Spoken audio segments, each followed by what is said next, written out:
প্রায় ছুটতে ছুটতে স্টেশনে এসে অবিনাশ জানতে পারল শেষ ট্রেন চলে গেছে।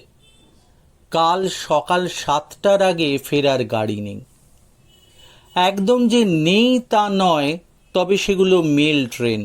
স্টেশনের ওপর দিয়ে দুরন্ত গতিতে চলে যায়, থামে না। ছোট স্টেশন, ওয়েটিং রুমও নেই। বাইরে কয়েকটা চা বিস্কুটের দোকান, সেখানেও ঝাঁপ ফেলার ব্যস্ততা পড়ে গেছে।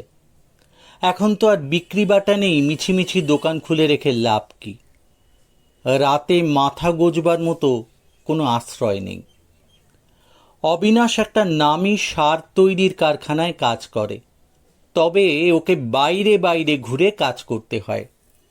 বাইরে মানে ওকে গ্রামাঞ্চলে চাষি ভাইদের সঙ্গে দেখা করে ওদের কারখানায় উৎপন্ন সারের গুণপনা ব্যাখ্যা করতে হয়। হাতে কলমে দেখাতে হয় কতটা জমিতে কত সার দরকার, কেমনভাবে ব্যবহার করতে হবে, এই সব। ও আসলে ওই কোম্পানির সেলসম্যান, আর ওর কাজের এলাকা হলো শুধু গ্রাম আর গ্রাম। তার মধ্যে এমন সব গ্রামও আছে যার কয়েক মাইলের মধ্যে কোনো রেল স্টেশন নেই, থাকার ব্যবস্থাও নেই।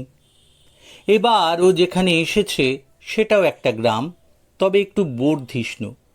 ছোট হলেও একটা স্টেশন আছে, সারাদিনে যাওয়া আসার গুটি কয়েক ট্রেন থামে। বেশিরভাগ জায়গায় ওকে দু পায়ের ওপর ভরসা করে মাইলের পর মাইল চষে বেড়াতে হয়। কোথাও কোথাও বাস সার্ভিস আছে, তাই রক্ষে। ট্রেনের অভাব অনেকটা পুষিয়ে দেয় বাস। দূর দূরান্তের গ্রামে, যেখানে চাষাবাদী মানুষের প্রধান জীবিকা, সেখানেই সারের খবর পৌঁছে দেওয়াই হলো ওর কাজ। অবিনাশ ভাবছিল কি করবে। স্টেশনের বাইরে সামান্য আলো, অন্ধকারই বলা চলে, বরং প্ল্যাটফর্মে কয়েকটা বাতি স্তম্ভ আছে, আর আছে খান দুয়েক সিমেন্টের বেঞ্চি। স্টেশন মাস্টার মশাই ঘরের দরজা বন্ধ করে চলে যাওয়ার উদ্যোগ করছেন। তাকে টিকিট বিক্রি থেকে টিকিট কালেক্টরের কাজও করতে হয়। যে লোকটি গাড়ি ছাড়ার ঘণ্টা বাজায়, সে প্রয়োজনে স্টেশন মাস্টারকে সাহায্য করে, আবার তাঁর ফাই ফরমায়েশও খাটে, কখনো কখনো কুলির কাজও করে। অবিনাশের খিদে পেয়েছিল।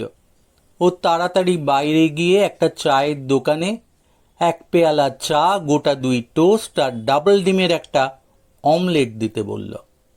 দোকান বন্ধ হওয়ার মুখে আর কিছু পাওয়া যাবে না, এই খেয়েই সারা রাত কাটাতে হবে। ওর সঙ্গে একটা জলের বোতল ছিল, তাতে জল ভরে নিল।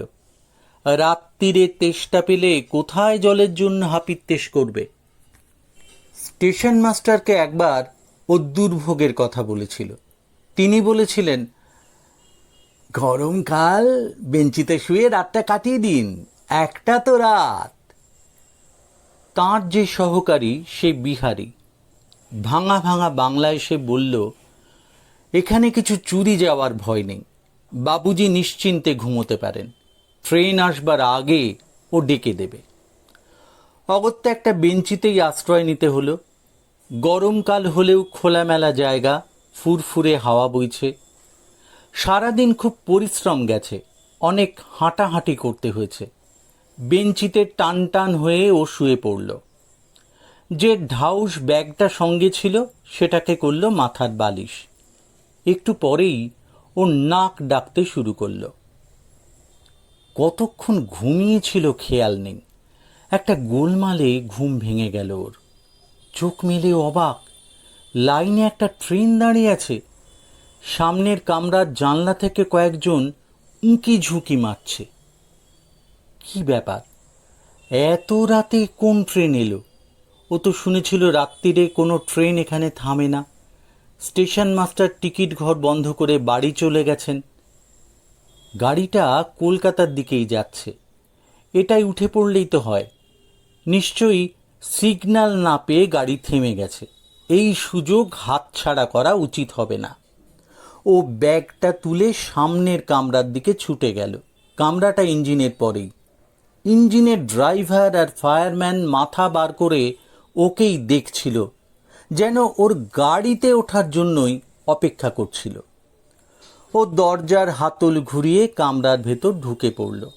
কামরায় অল্প কয়েকজন লোক। ও একটা ফাঁকা আসনে আরাম করে বসল। তারপরেই চমকে উঠল। অন্যান্য সিটে যারা শুয়েছিল তারা আধ বোঝা চোখে ওকে দেখছে, আর ওর সঙ্গে চোখাচোখি হতেই বন্ধ করে ফেলছে চোখ। অবিনাশের কেমন অস্বস্তি হতে লাগলো। লোকগুলো অমন করে ওকে দেখছে কেন? ওকে কি চোর ছ্যাঁচড় ভেবেছে?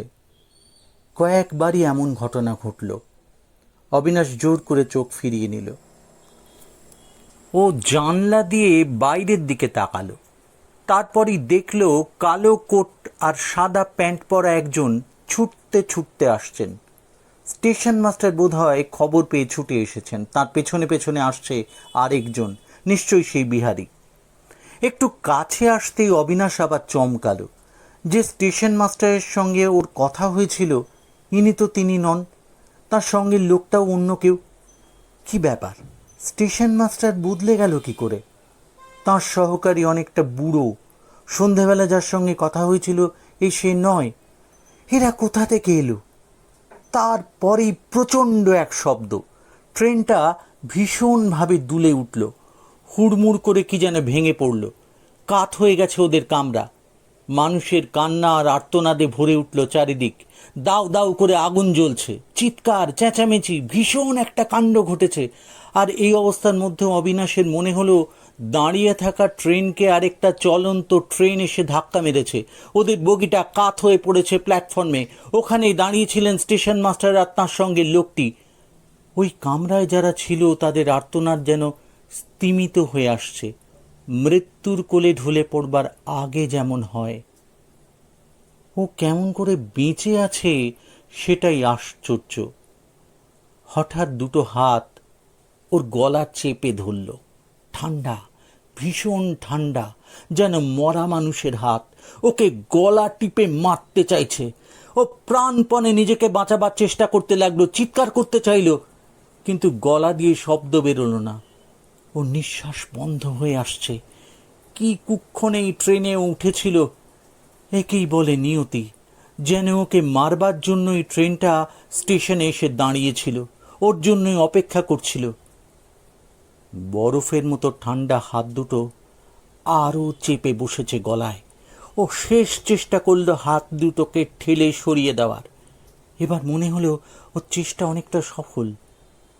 আবার ও চিৎকার করার চেষ্টা করলো। গলা দিয়ে গোঙানির মতো একটা আওয়াজ বেরিয়ে এলো। তারপরই একটা ঠেলায় উঠে বসলো ও। প্ল্যাটফর্মের বেঞ্চিতে এতক্ষণ ও শুয়েছিল। ওর পাশে দাঁড়িয়ে স্টেশন মাস্টারের সেই সহকারী বলছে, ক্যা হুয়া বাবুজি, ক্যা হুয়া? অবিনাশ খেয়াল করল ওর নিজের দুহাত দিয়ে নিজের গলা চেপে আছে। বিহারি লোকটি বলল, ও ঘুমের মধ্যে গোঁ গোঁ শব্দ করছিল, নিশ্চয়ই খারাপ স্বপ্ন দেখছিল। অবিনাশ তাড়াতাড়ি উঠে বোতল থেকে জল নিয়ে চোখে মুখে ঝাপটা দিল। তখন সকাল হয়েছে, ও টেরও পায়নি। এমন দুঃস্বপ্ন দেখল কেন? যেন হুবহু ঘটনা ঘটেছে এমন স্বপ্ন। আর ঘণ্টাখানেক পরেই ট্রেন। ও বাইরে গিয়ে কড়া এক পেয়ালা চা চাইল। তখনও হাতে যথেষ্ট সময় ছিল। স্টেশন মাস্টারমশাই এসে পড়েছিলেন। তিনি ওকে দেখে বললেন, কে রাত্রিরে ভালো ঘুম হয়েছিল তো? অবিনাশ এমনভাবে ঘাড় নাড়ল যাতে হ্যাঁও বোঝায় নাও বোঝায়। তারপরই বলল, মাস্টারমশাই, আপনি এখানে কতদিন আছেন? এই তো 2 বছর হলো। ও আচ্ছা, পুরনো দিনের ঘটনা বা রেকর্ড আপনাদের এখানে থাকে? তেমন ঘটনা হলে নিশ্চয়ই থাকবে। এখানে কি কখনো ট্রেন দুর্ঘটনা হয়েছিল? অবিনাশ জিজ্ঞাসা করল। এ কথা বলছেন কেন? স্টেশন মাস্টার একটু অবাক হয়েই বললেন। মানে, অবিনাশ একটু ইতস্তত করে বলল, কাল রাত্রিরে আমি একটা বিচ্ছিরি স্বপ্ন দেখেছি। একটা ট্রেন দুর্ঘটনার স্বপ্ন, যেন সত্যি ঘটনা। আশ্চর্য, স্টেশন মাস্টার বললেন, সে অনেক বছর আগের ঘটনা। ভারত তখন সবে স্বাধীন হয়েছে। একদিন গভীর রাত্রে দার্জিলিং মেল এখানে এসে থেমেছিল। ইঞ্জিনে কি একটা গোলমাল হয়েছিল। তখনও কয়লার ইঞ্জিনে ট্রেন চলত। মেল ট্রেন থেমেছে খবর পেয়ে তখন যিনি স্টেশন মাস্টার ছিলেন ছুটে এসেছিলেন। আমাদের কোয়ার্টার স্টেশনের খুব কাছেই। তারপরে একটা মালগাড়ি ওই লাইনে এসে প্রচণ্ড ধাক্কা মারে মেলকে, মুখোমুখি ধাক্কা। দার্জিলিং মেলের ওই সময় ওখানে থাকার কথা ছিল না, তাই বোধহয় মালগাড়ির ড্রাইভার আগে থেকে সাবধান হয়নি। পরে তদন্তে জানা গিয়েছিল ওই সময় সে স্বাভাবিক অবস্থায় ছিল না। সে কিন্তু আশ্চর্যজনকভাবে বেঁচে গিয়েছিল।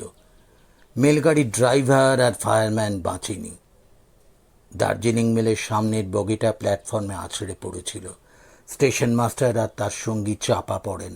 এমন থেঁতলে গিয়েছিল তাঁদের শরীর যে চেনা পর্যন্ত যায়নি। মেলগাড়ির প্রথম দুটো কামরায় বেশ কয়েকজন যাত্রী ওই দুর্ঘটনায় প্রাণ হারিয়েছিলেন। এখানে লগবুকে সে ঘটনা লেখা আছে। পুরনো রেকর্ড ঘেঁটে আমি পড়েছি। আপনি বলছেন স্বাধীনতার ঠিক পরে ওই দুর্ঘটনা ঘটেছিল? অবিনাশ বলল, তারিখটা মনে আছে? হ্যাঁ, স্টেশন মাস্টার মৃদু হাসলেন। সেই তারিখটা আমি ভুলব না। 1 জ্যৈষ্ঠ, আমার জন্মদিন। তারপরে বিস্ফোরিত চোখে বললেন, গতকালই তো ছিল সেই তারিখ। আশ্চর্য, গতকাল রাতেই আপনি ট্রেন দুর্ঘটনার স্বপ্নটা দেখলেন? দুজনের চোখেই অবোধ দৃষ্টি। সমস্ত ব্যাপারটাই যেন বুদ্ধির অগম্য। গল্পটি ভালো লাগলে লাইক করবেন, শেয়ার করবেন আর সাবস্ক্রাইব করবেন।